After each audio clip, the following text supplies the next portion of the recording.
une news, une vidéo. C'est les brèves avec Jiba. Bienvenue dans la brève du 8 janvier, et voici les cartes de la journée. On commence par une carte en espagnol, et comme je parle espagnol, je vais pouvoir vous la traduire.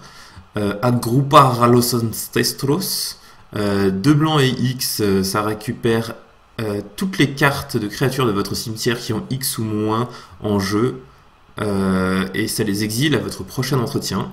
Et vous exilez aussi ce sort-là, donc c'est un éphémère. Si vous le jouez pendant votre entretien, vous arriverez à avoir les créatures en jeu tout un tour, mais pas attaquer avec. En fait, à aucun moment vous allez pouvoir attaquer avec. Mais par contre, si vous avez des créatures avec des effets d'arrivée en jeu ou des choses bizarres, il y a moyen de faire des combos assez débiles avec la carte. Malheureusement, elle s'exile et elle exile toutes les créatures à la fin de l'effet. Ça limite un peu les possibilités de la casser. Mais il y a quand même pas mal de choses à faire avec, je pense.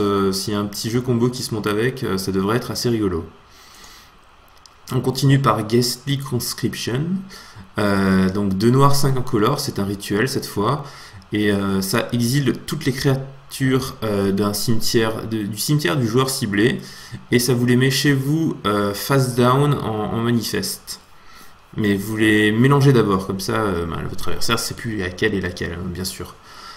Et du coup, vous pouvez les redémanifester plus tard, éventuellement, si vous avez la mana, parce que si vous avez retiré le cimetière de votre adversaire, vous n'aurez pas forcément les bonnes couleurs forcément pour retourner les créatures. Mais ça a l'air d'être une carte qui fait des trucs quand même assez sympathiques en limité, hein. Je pense que en scellé en tout cas, il y a moyen de gagner des parties avec juste cette carte là, et en draft si vous arrivez à tenir jusque là, il y a moyen aussi de gagner des parties tout seul, hein. C'est une vraie bombe de limité. Un poil trop cher par contre pour le construire, je pense. Alors la grosse carte du jour, la carte qui a balancé le plus de wow effect aujourd'hui, vous remarquerez le jeu de mots avec Mardu Wow Reaper. Donc c'est un warrior, encore une fois, il est 2-1 pour 1. Et il est un peu plus fort qu'un lion des savanes, puisque quand lui ou un autre guerrier entre sur le champ de bataille sous votre contrôle, vous pouvez exiler une carte de créature de n'importe quel cimetière, et si vous le faites, vous gagnez un point de vie. C'est vraiment un effet plus qu'appréciable pour une 2-1 pour 1, non seulement parce que c'est très fort en miroir d'aggro, vous allez empêcher votre adversaire d'éventuellement récupérer des créatures, mais surtout vous allez gagner des points de vie avec plusieurs fois, donc faire vraiment du tempo et de l'avantage au niveau point de vie, et devenir justement le joueur contrôle, celui qui va être un peu plus gros que votre adversaire en miroir de contrôle. C'est toujours quelque chose qu'on souhaite faire, donc une très très bonne carte. Derrière la carte qui vous a été révélée en vidéo, si vous suivez comment il s'appelle, Friday Night, ça s'appelle je crois, une sorte de petite émission, de petite sitcom américaine, non canadienne pardon, mais en anglais.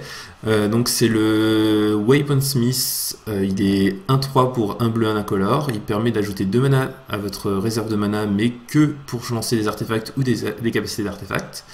Et il peut aussi chercher dans votre bibliothèque pour un bleu en s'engageant, soit un Hurt Piercer Bow ou une Vial of Dragonfire. Sachant que le deuxième, c'est une carte qui n'a pas encore été révélée. Et la première, c'est une carte Can of Sarkir, un équipement qui fait que quand la créature attaque, il me semble, elle inflige 1 à une cible créature ou joueur. Je suis 100% certain, mais il me semble que c'était ça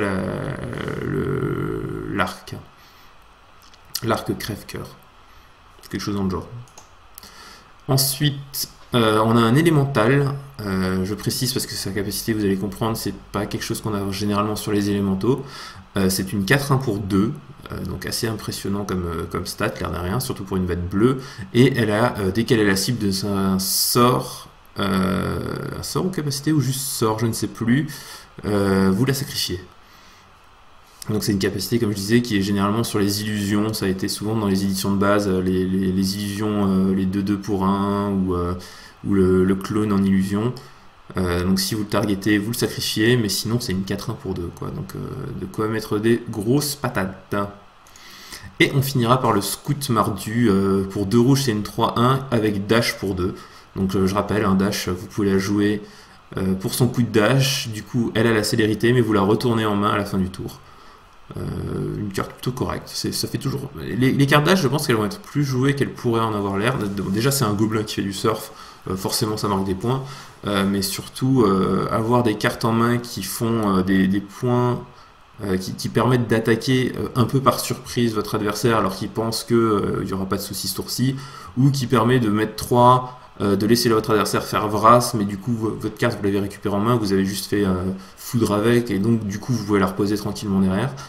Ça a énormément d'avantages comme capacité, et ça risque d'être relativement joué. Et voilà, c'est déjà tout pour aujourd'hui. On commence à voir à peu près la moitié de l'extension.